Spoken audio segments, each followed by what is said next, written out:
A meta de limitar o aumento da temperatura média global a 1,5 grau está em risco. Um relatório da ONU concluiu que países do G20 precisam reduzir em 42% as suas emissões de gases de efeito estufa até 2030. Se permanecer o ritmo atual de emissões, o aumento da temperatura da Terra pode superar 3 graus.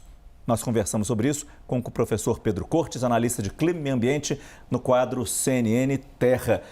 A gente precisaria chegar a 1,5. O risco de chegar a 3 nos levaria para um cataclisma, né, professor?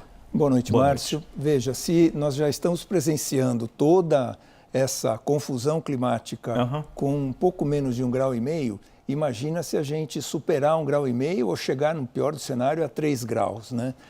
Isso seria uma alteração climática muito significativa. A gente tem uma arte que mostra como a temperatura média tem evoluído, né? Deixa eu só explicar, esses dados são da NASA, e essa linha verde seria a linha base de temperatura média entre 1950 e 1981. Não é da era pré-industrial. Entendi. E eles fizeram uma análise, então a gente verifica que, né, no começo de 1880 até mais ou menos a metade do século passado, a temperatura estava abaixo dessa média de 1950 a 1981. E depois ela vai subindo. Essa linha branca é a variação anual e a linha vermelha é uma média, né, suavizada para facilitar a visualização.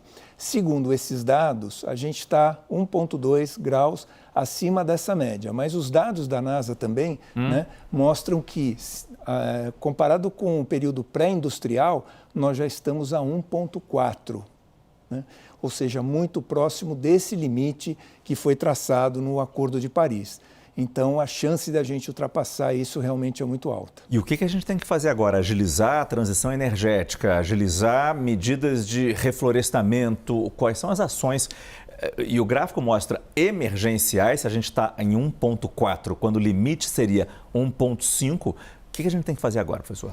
Veja, o relatório aponta que a gente tem que reduzir as emissões. Isso pode ser feito de duas maneiras.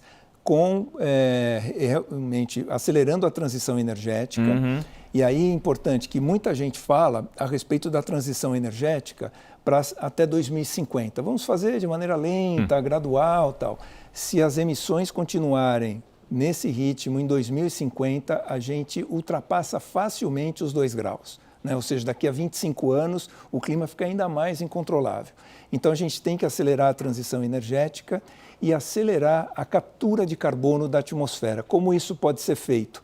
Com replantio de florestas, porque as florestas, quando elas fazem a fotossíntese, elas captam o CO2 da atmosfera e devolvem, ficam com o carbono e devolvem o oxigênio. Então, as florestas são grandes repositórios de carbono.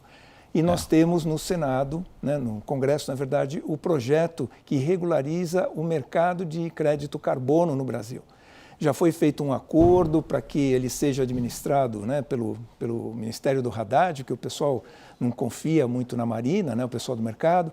Isso tudo já está pacificado, só que ele não entra na pauta de votação e nós perdemos essa oportunidade e o clima vai piorando cada vez mais. E a gente tem que ter pressa nesse reflorestamento, porque plantar árvore pequenininha, ela não captura o mesmo carbono que uma árvore grande. Não. Até ela crescer para capturar realmente o que nós precisamos capturar de carbono, ainda leva tempo. Essas grandes árvores na Amazônia, elas vão levar cerca aí de 30 anos para atingir a vida adulta, né?